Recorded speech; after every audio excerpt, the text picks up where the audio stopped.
Well, hello again, everyone. Thank you so much for joining us for another L3 Levine Electronics and Electrics webinar. We are so happy today to have Terry Smith of GE Multilin present to us. I think many of you know Terry. Terry's been in this business a long time and understands the art of protective relaying. A couple of housekeeping items before we get started. There are some buttons, I think to the left of your screen. You can ask questions. There's a handout on the left that is a copy of this presentation for your later reference. Your microphones are muted, but that doesn't mean we don't want to hear from you. Please ask questions, whether in the chat box or the question box, and we would love to answer them. Without further ado, I'm going to turn it over to Terry Smith of GE Multilin. All right. Thank you, Mac. Thank you guys for attending. And hopefully today we'll all leave here a little bit more knowledgeable about high impedance bus protection. So one of the few things that John Levine does right on these webinars is that he likes to do these poll questions to keep you guys involved, right? Because I know we're all getting webinar fatigue. It's like the 24th month of 2020. And we've been to a billion webinars by now, and sometimes they're boring, right? And to keep it a little less boring, what John likes to do is he likes to do these poll questions. So let's go to the first poll question. And the first poll question is, what is high impedance differential? Is it a mechanism to provide differential protection with a resistor across CT outputs? B, a mechanism to detect high impedance faults on distribution circuits. Or C, they are the same thing. And there's a way somewhere for me to see what the results of the poll are, but I can't remember how to do that right now. So just drop down your poll. Oh wait, I can see it now. Oh, we're hitting it 50-50. They're the same. Okay. Okay, that's like 30 seconds. That's long enough. Oh, no, we've only got 24% have voted. So let's give it a couple of seconds longer so that people can figure out how to vote. We're almost at 40. We're much higher than the percentage of voting in the United States general election at 60% right now. That's great. We still got 32%. 32% of these guys that are scratching their head trying to make up their mind. All right, I'm closing it. You want to show All those? right. You want to share? Yeah. We'll share it. Okay. Do I have to share it? How to do that? I did. Okay. So 44% of you were right. What high impedance differential protection is, or high impedance bus protection, which is high impedance differential. It's basically a mechanism to provide differential protection with a resistor across the CT output. One of the ways that I like to sort of think about this is that high impedance bus protection makes use of the fact that CTs can saturate by forcing them to saturate with a resistor across the CT outputs. And by forcing them to saturate, we get much more predictable performance. And based on that predictable performance, we can provide protection. Now, option B there was a totally separate thing. And option B basically is a different thing. It applies to the distribution system. And this is where we use particular algorithms that are going to identify particular waveforms and particular energy in those waveforms to detect a high impedance fault on a distribution circuit. Now, that is that is getting a lot of attention right now, that particular type of fault, and detecting that type of fault because of the fires that we had in Australia earlier this year, and also the fires that we had in a year or so ago out in California. And both of those might have been caused by high impedance faults like this. But our presentation today is around differential protection. So we're going to protect buses with differential protection with a resistor across the CT outputs, right? Okay, John, are they seeing my screen again? They should be, yes. All right. So let's jump into this and talk about what this is. So this is basically what this sort of protection would look like. So we're going to take a protection. We're seeing the poll. There it goes. Yeah. This is basically what this would basically look like. We're seeing a protective relay, which in this case, I've shown the UR relay here, and a high impedance module. So what I'm showing here, this HID that's right above it. So the HID right here is a high impedance module. Now, if we were looking into that module, the main thing that's in there is a resistor, right? And it's a 2,000 ohm resistor. And so basically what we're going to do is we're going to take all the CTs like we show on this bus with a lot of circuit breakers on it. And we're essentially summing all of these CTs together. So we're only showing a single phase. You do this on all three phases. But what you see here, where I'm circling these two wires, what is going to that HID module should only be the vector sum of all the currents connected to that bus. And so what ends up happening is that we have, right now it's showing a fault on the bus, right? So if we have a fault on the bus, we're going to have current flowing into the bus and into the bus. Now, we may have some current flowing out depending on the level of this fault. If it's a real strong fault, we probably won't have any current coming out. And so if that's the case, we got current flowing in here, we got current flowing in here, and very little current flowing out, we'll see current going into that HID module. Now, the challenge with all bus protection is we want to trip fast, but we don't want to lose the whole shooting match, or we don't want to lose the whole plant, we don't want to lose the whole substation for a misoperation. So it not only needs to be very, very fast, but it needs to be very secure. And so the way that you get security here is if you have a through fault or you have an external fault, like a fault where I just drew this X, what I would expect to see is I would expect to see current flowing into the bus, and I would see current flowing out, right? Now that current flowing out should equal the current flowing in. So what we should see flowing into the HID module is no current. So there's zero current. So inside that HID module, there is this 2,000 ohm resistor. There are some other things in there that serve to protect the 2,000 ohm resistor and protect the HID module. We'll talk about what those things are a little bit later.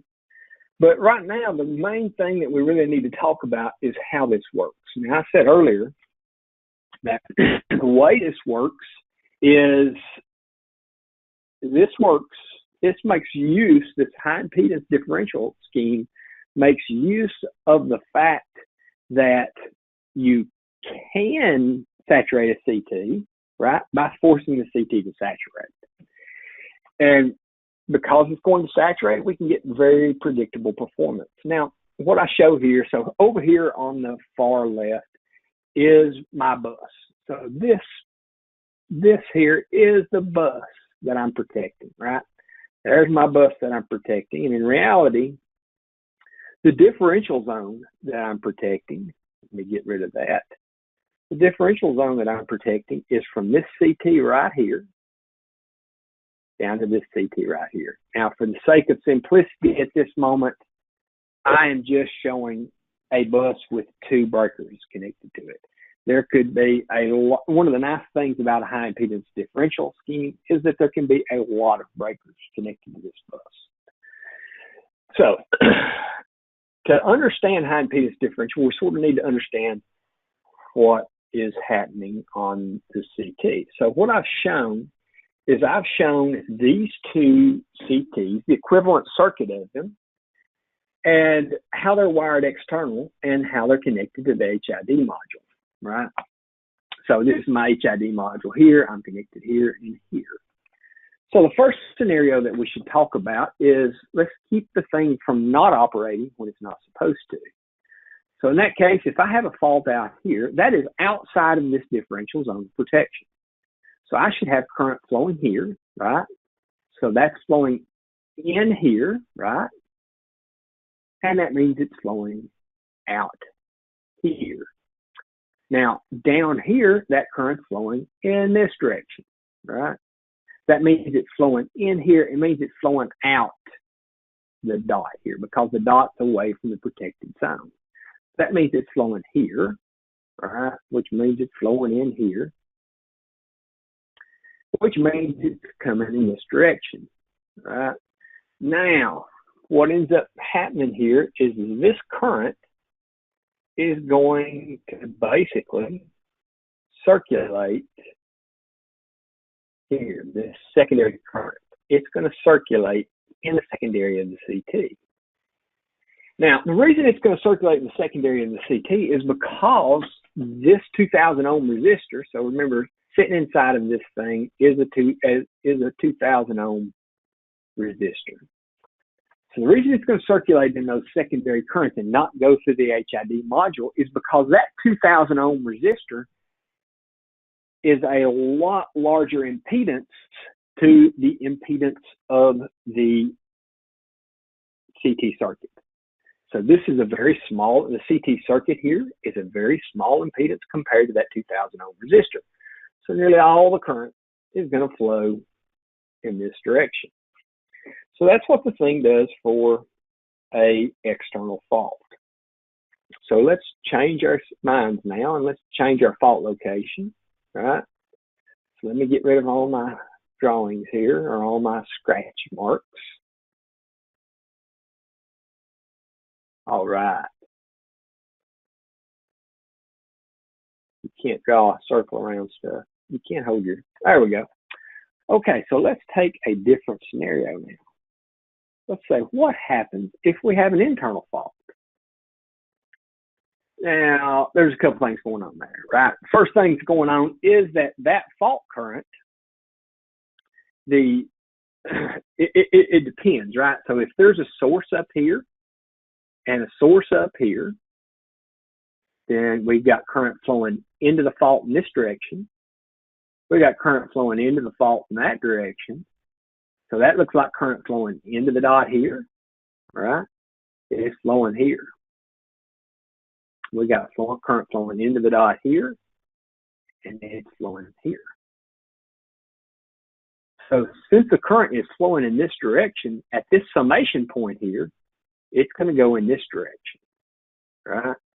And in reality, it's going in that direction because since I'm forcing current into the CT secondary here, since I'm forcing that current there, that impedance of the CT circuit looks a lot larger than the actual 2,000 ohm resistor here.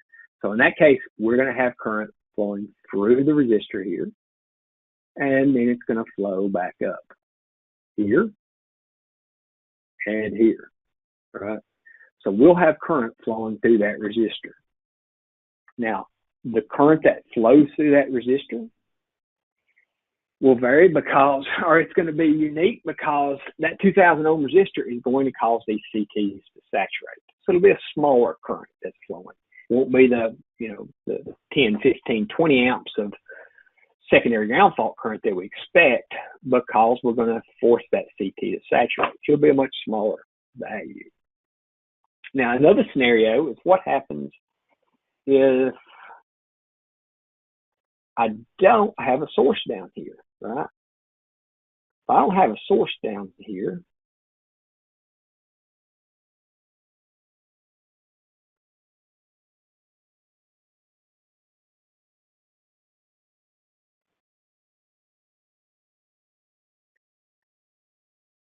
Oh, my currents look more like that. So if that's the case, let me draw this back in. So now I've got current flowing into here. There's no source here, so there's no current flowing out there. Got current flowing into the CT, and it flows in here. Now, since there's no current flowing here, this looks like a high impedance compared to the 2000 ohm resistor. So now we're again going to have current flowing through the HID module back into the secondary. So we'll have current flowing in there. Now, what I haven't drawn here in this scenario, I haven't actually drawn the relay that's going to do the trick. So if we go back here, I did that for simplicity reasons. That relay is actually on the part, it's connected in series with that HID module. So in reality, the relay would be sitting right here, and it would be measuring current through it. There's two ways to do this. The electromechanical PVD relay, it would measure the voltage across that 2000 ohm resistor, and that voltage would be its operating quantity. If we're doing this with a now obsolete GE MIB relay or a modern microprocessor based relay like this, connected to an HID, if we're doing it like that, or the MIB, we're actually operating from the current that's flowing through the relay. And again, this will be a fairly small current in secondary terms. So let's take a look at how we actually calculate that current, what that current should be, and how we set pickup for this. Because this scenario is the calculations are fairly simple. And there's just one pickup setting, right? There's the pickup for this overcurrent, this instantaneous overcurrent that's going to be tied to the currents for that are in series with the current inputs on the relay. They're in series with the HID module. So when we do calculations, there's really two calculations we need to do. And so these calculations that I'm going to take you through, you can find these calculations and examples of these calculations in the PVD manual. You can also find them in the MIB manual and the HID manual. And so basically what the calculations are is there is a minimum pickup calculation and a sensitivity calculation. So the minimum pickup calculation is really determining what I should set my minimum pickup at, right? And actually it's a little confusing because this is we're calling it minimum pickup, but this is really, I need to set it at least lower than this, right? So let's talk about the minimum pickup calculation first. So this is the equation for the minimum pickup, right? So if we look at what this equation is, we're taking this first term here, this 1.6, and the 1.6 is there because we're using that to accommodate the fact that we can have DC offset when we first strike the fault. So when we first strike a fault, we know we'll have DC offset. That means the peak of the current may be up to 1.6 times the peak that it normally is. That will cause us some problems if we don't accommodate it. So that's what that 1.6 there is. A CT performance factor is basically a derating factor that we're going to calculate in the next slide or slide after next. And basically that K factor is a derating factor based on the CT performance. So RS here, that is the lead resistance. And, RL is the lead resistance. RS is the secondary winding resistance of the CT. The IS here, that's a fault current. The N is the turns ratio of the CT, and then the 2000 is there because that is the size of the resistor. So what we're doing here is we're taking a couple of rating factors, this 1.6 and K, and then we're taking this combined lead or this combined secondary resistance here, and we're dividing it to get by the N. We're taking the fault current, dividing it by N to get the secondary fault current. So if we take IF, that fault current in secondary terms, multiply it by a resistance, we're getting a voltage. And that's the voltage that's going to appear across that 2000 ohm resistor. So when we divide that by that 2000 ohms there, that 2000, that will give us a current. And that is a sort of a minimum pickup current. So to sort of solidify that, let's make some assumptions. Let's assume we're doing this for a medium voltage switchgear. And we're going to use a CT, which is an ITI model number 561-202. So I'll show the knee point voltage in a few moments, but the knee point voltage of this particular CT, and this is a 2000 to 5 CT, knee point voltage is 125 volts. And it has the secondary winding resistance of 1.021 ohms. It's a C100. It's 2005 C100. Now, this particular, all these numbers that I just quoted you, they come from the CT catalog number for that particular CT, this ITI 561-202. Now, I'm going to assume a cable resistance for my longest run of 0.5 ohms. So this looks like this is maybe 500 feet away, which is not too untypical in a transmission bus, but might be a little extreme for a switchgear. But nonetheless, I've calculated my cable resistance of 0.5 ohms. And the next thing I really need to know is I need to know my fault current. Now, in this particular case, the PVD manual talks about what you can do.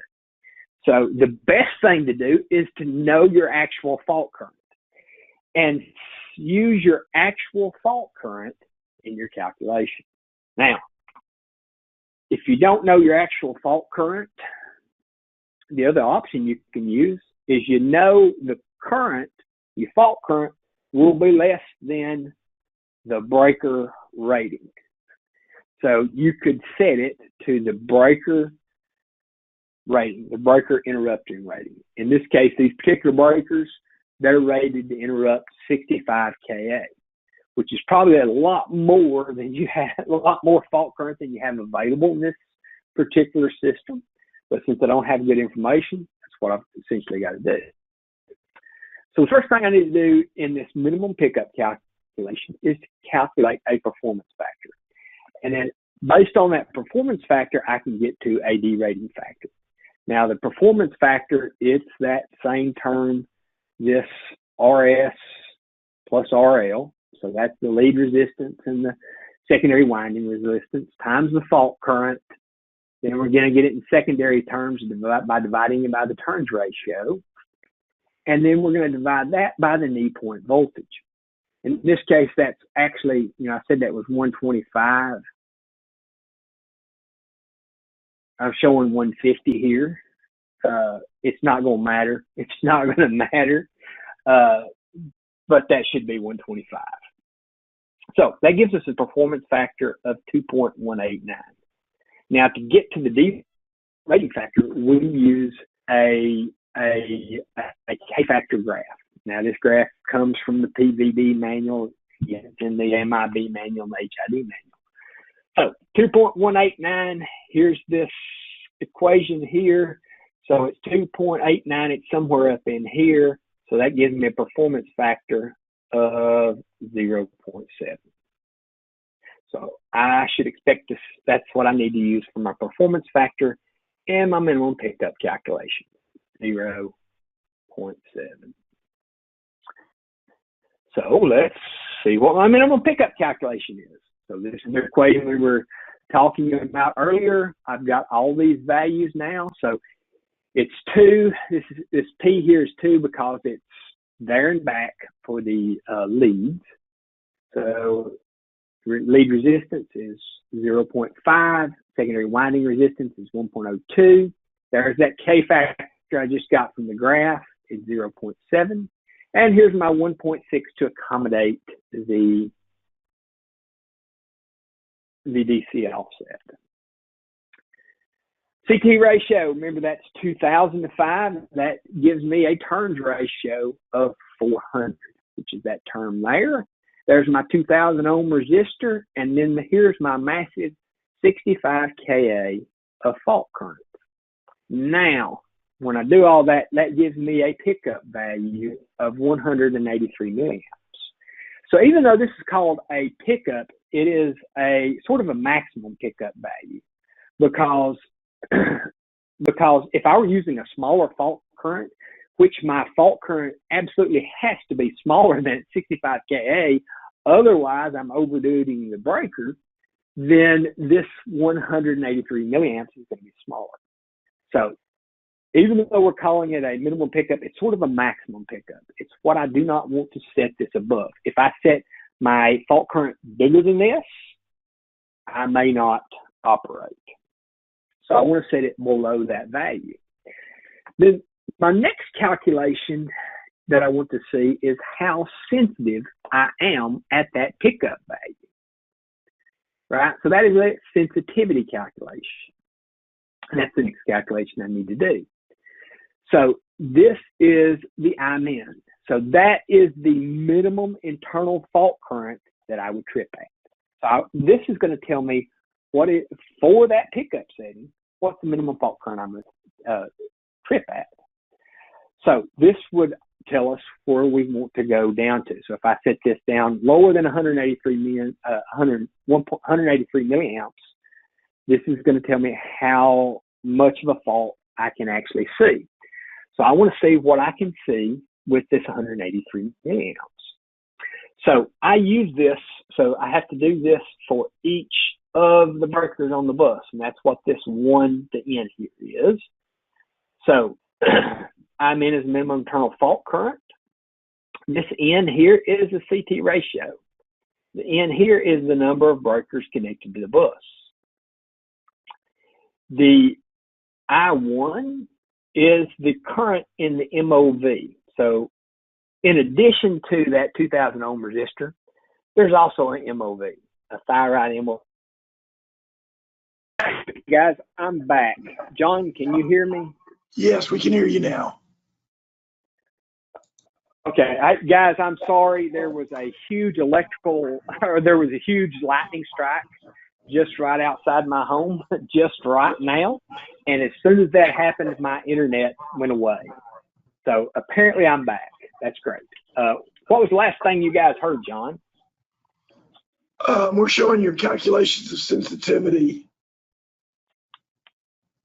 You weren't paying attention. You don't remember what the last thing you heard were. I'm looking at the last That's slide.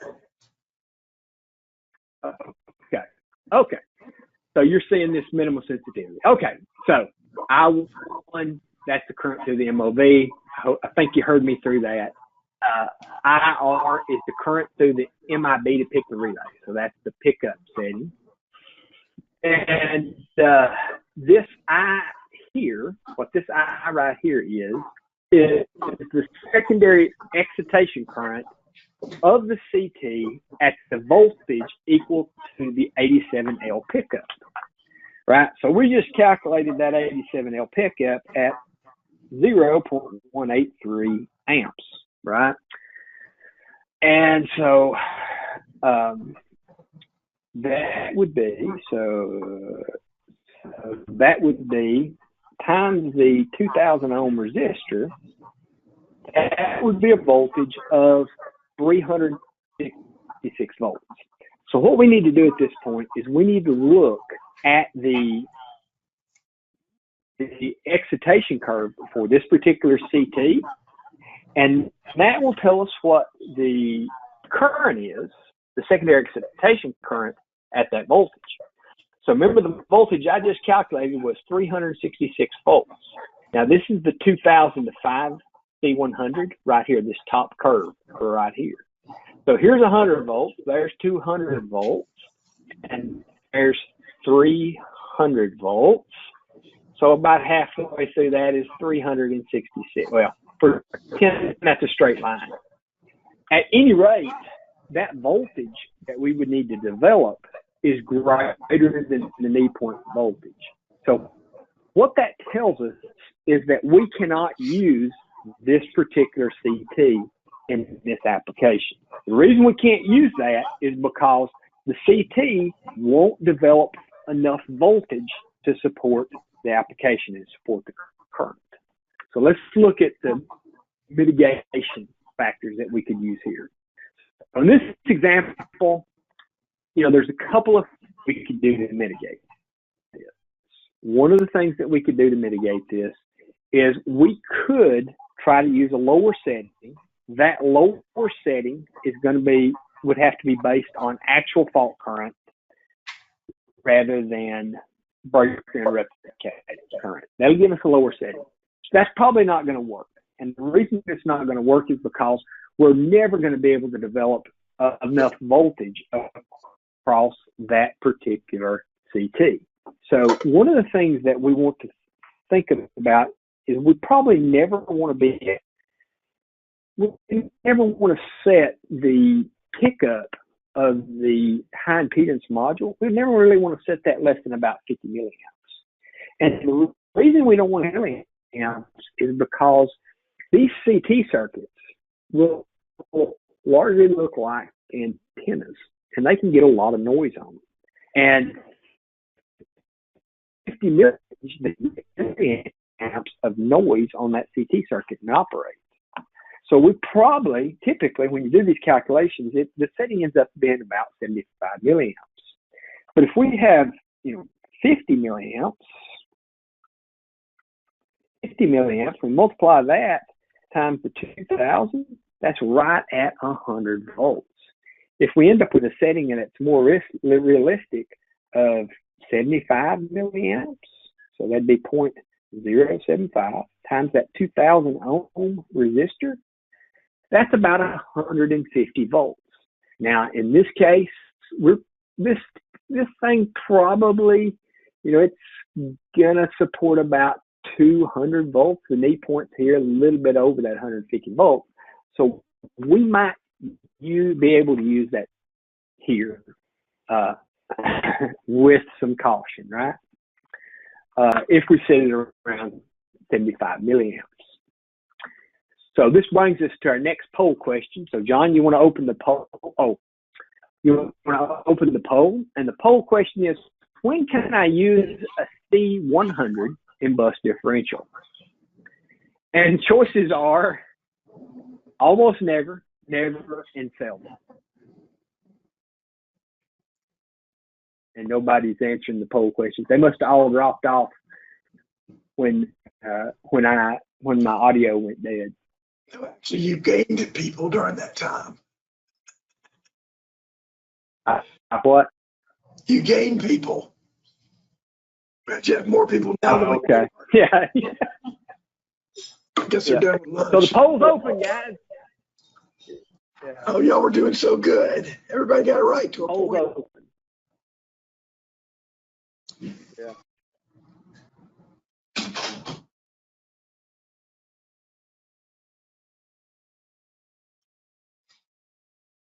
Oh, okay. Never, seldom, almost never. In reality, any of those questions or any of those answers are good, right? And again, the reason I say it's very difficult to use this C100 is because typically when I think about a C100, I think it's going to support a little bit over 100 volts, right? And so if I go back to this excitation curve, it supports this knee point is probably about 180 or so. Well, I guess this is a logarithmic scale. It's probably about 160. So it supports a little bit over that. And so really and truly, I probably want to use at least a C200 on a. Let's see my screen again, John. No, for some reason it hadn't popped back to your screen. Still showing. Okay. Let me share again. Oh, there you go. Okay. You seeing my screen now, John? Okay. Yeah. Yeah. So typically, you're going to have to use at least a C200 to do this sort of high impedance bus protection. So that's one of the other downsides to this high impedance bus protection is the fact that it does require a C200. And you don't always have enough real estate inside of especially a medium voltage switchgear to put a C200. And it's got to be a dedicated CT. So this CT can't be used for overcurrents as well, feeder protection. It can't be used for feeder protection also because you're summing all these CTs together and putting a 2,000 ohm resistor across it. So that's going to be a problematic. So you need at least a C200, and you may not have room for a C200 or real estate. So let's talk about this high impedance module, what's inside of this thing. So I've already said there's a resistor in there. So there's a resistor, the 2,000 ohm resistor. So there's my 2,000 ohm resistor. And that resistor is going to pass some current. And the thing we know about resistors is they're going to generate heat. They're basically heaters. They're a resistor. So we need to be able to protect that resistor. So there are two things that protect that resistor. There is a MOV.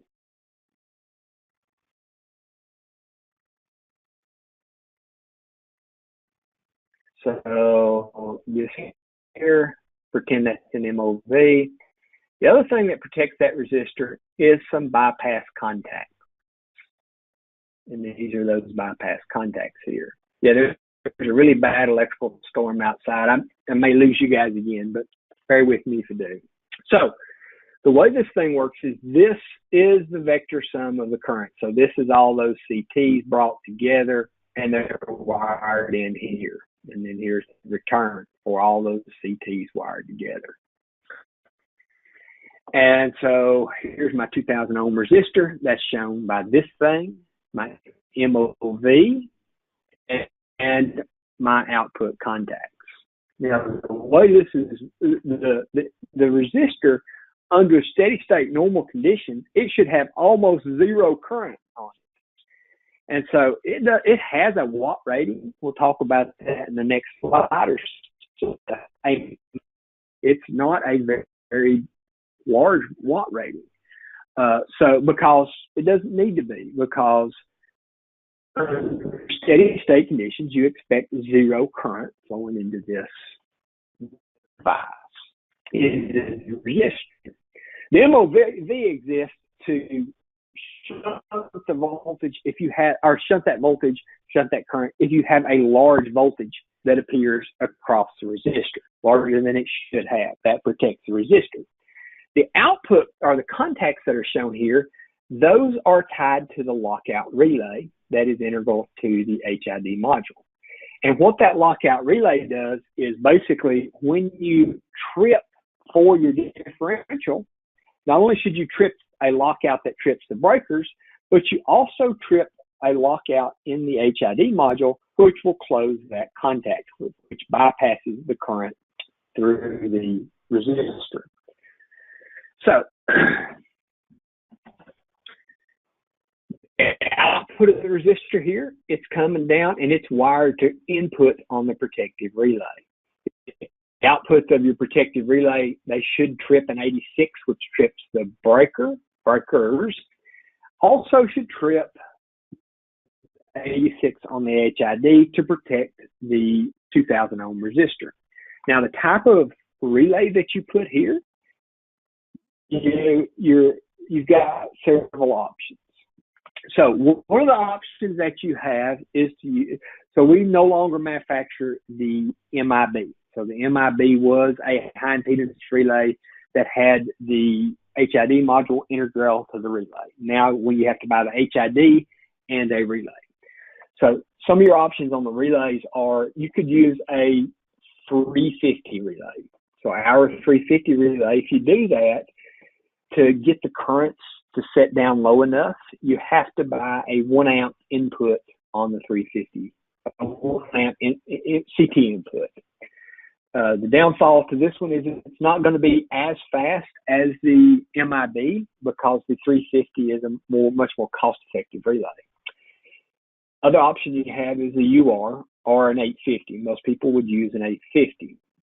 And those will have the same speeds or better speeds than the MIBs.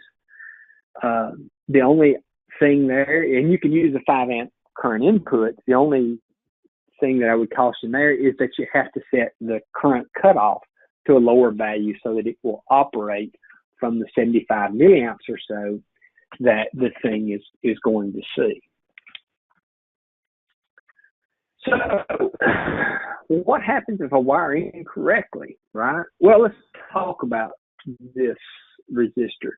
This resistor is 2,000 ohms. It's got a 75 watt rating. So if I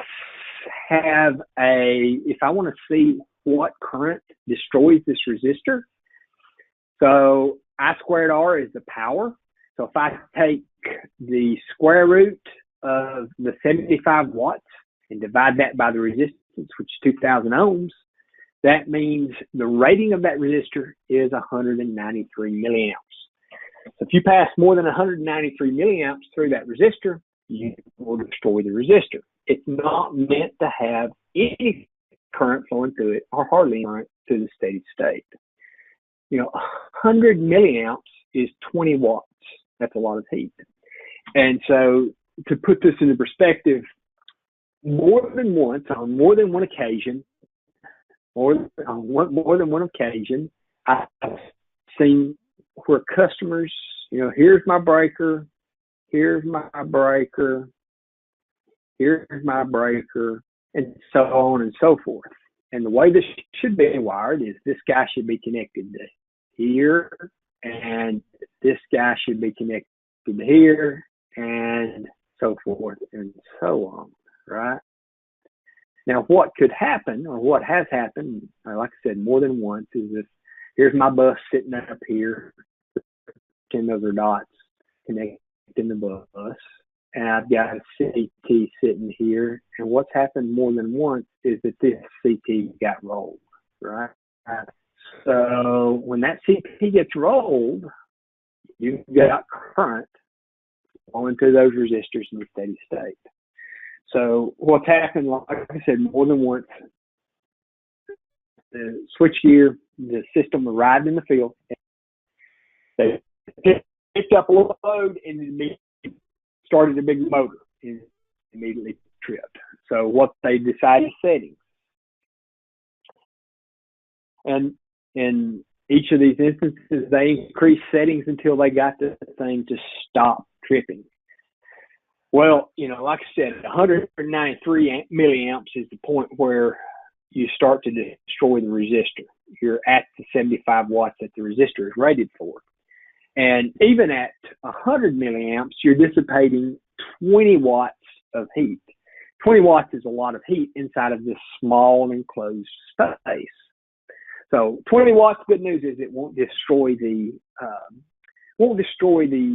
resistors, but it is going to generate a lot of heat. It's indicative of a problem with your wiring.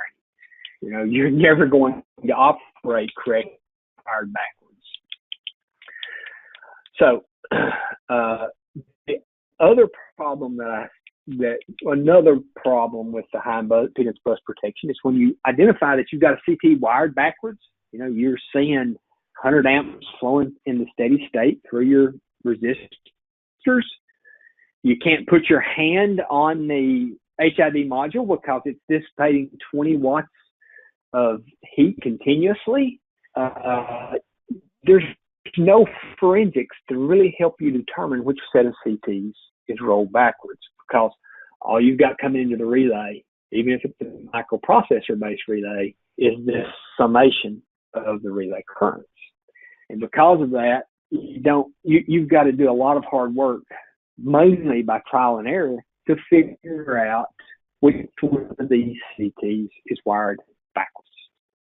And to make matters worse, a lot of people use low impedance bus protection in that today, and sometimes there's two cases where you fall back to high impedance. One of those cases is because that's just your standard. That's what you know. That's what you've always done. You're going to use high impedance rather than low impedance. The other case is you've chosen high impedance because you have a very large bus. Now, there's ways that we can protect large buses with low impedance bus relays, but sometimes they can become costly because you might need 3 relays. And so because of that, the low impedance becomes a much more economical or a more economical solution. And in those cases, if you've got a large bus, you've got a lot of work to find the backwards CT by trial and error, which is, that's a tough problem to solve. So, in conclusion, getting towards the top of the hour, in conclusion, I'll say high impedance differential has been around a long time. It's effective, but it does have certain downfalls. One of those downfalls is it requires dedicated CTs. These CTs cannot be reused for other things. They have to be dedicated to this high impedance bus differential scheme. All the CTs really need to be the same accuracy class and the same ratio. The CTs probably need to be better than C100s. And the last thing is you really don't get any forensics. You don't really get any forensics around how to solve a mis-op problem. All you know is your current that you've got there. So if you got a wiring problem, it's very difficult to figure out which one of those CTs is wired backwards. So, John, do you want to remind them how to ask questions? Yeah, if they want to ask a question, they can just type it into the question or chat box, and we should see it. Well, questions to come in. Terry, I actually had a case where a customer was rocking and rolling along with a high impedance bus differential at a paper mill.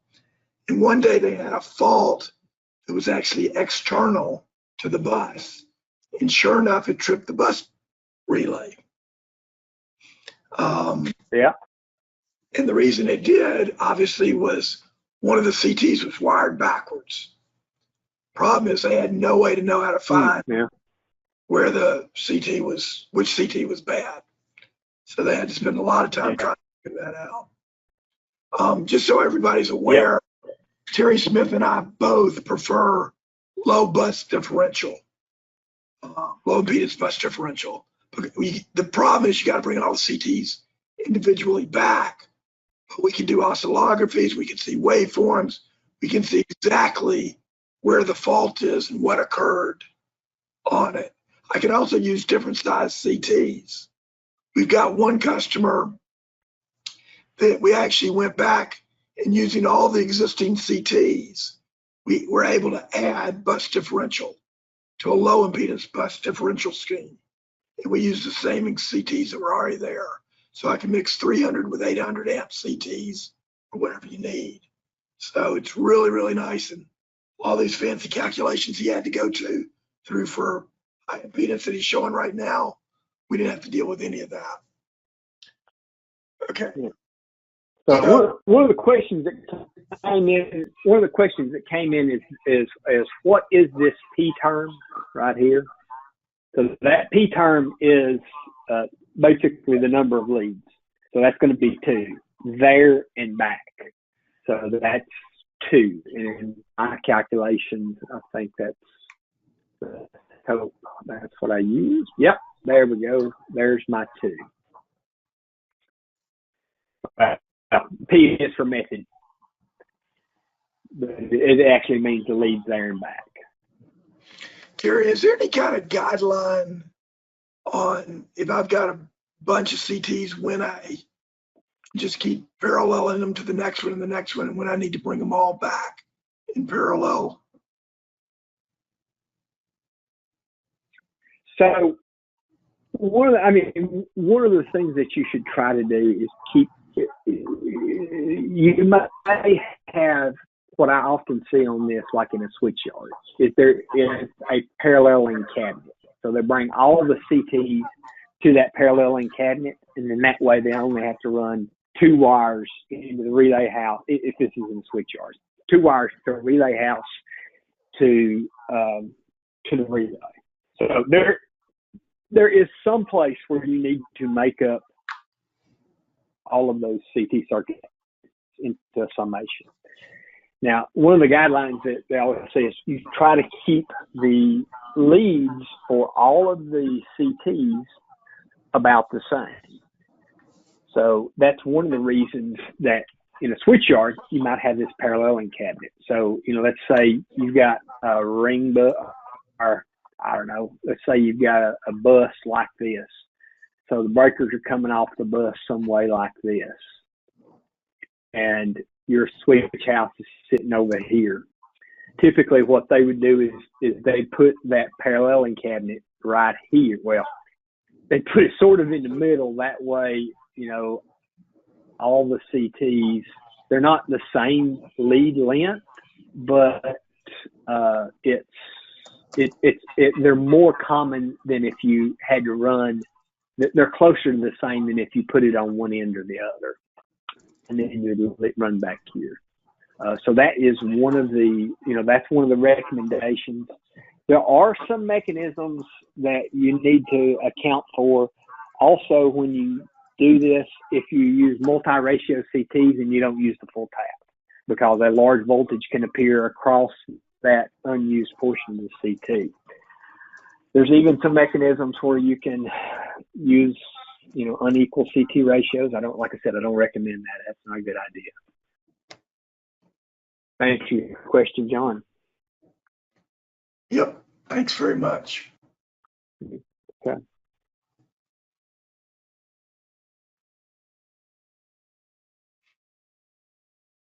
Okay. Either my screen's locked up or I'm not seeing any more questions. There was a statement from one person that said the CT backwards is a checkout issue, which I agree with. There are ways to check out a high Z and scheme to ensure CT polarity is correct using current injection. It's tedious and takes a while, but it's certainly worthwhile. And I agreed 100% with all that. But then I also told him how easy it is with low bus differential. I can just look at the waveforms and in 5 seconds tell you if one of the CTs is wired backwards. That's true. You get a lot more information if you go with low impedance bus differential. All right. Yep. Well, if nobody else has any more questions, we'll let you all go 5 minutes early. Thank you for attending. And we will be having more seminars this week. Tomorrow, what day is today? Today's Thursday. Yes. Tomorrow, Michael McClellan is presenting a simpler way to achieve accurate position control without using a servo drive, using one of our Danfoss variable frequency drives. Thanks, everybody. Be safe out there. Thanks, Terry.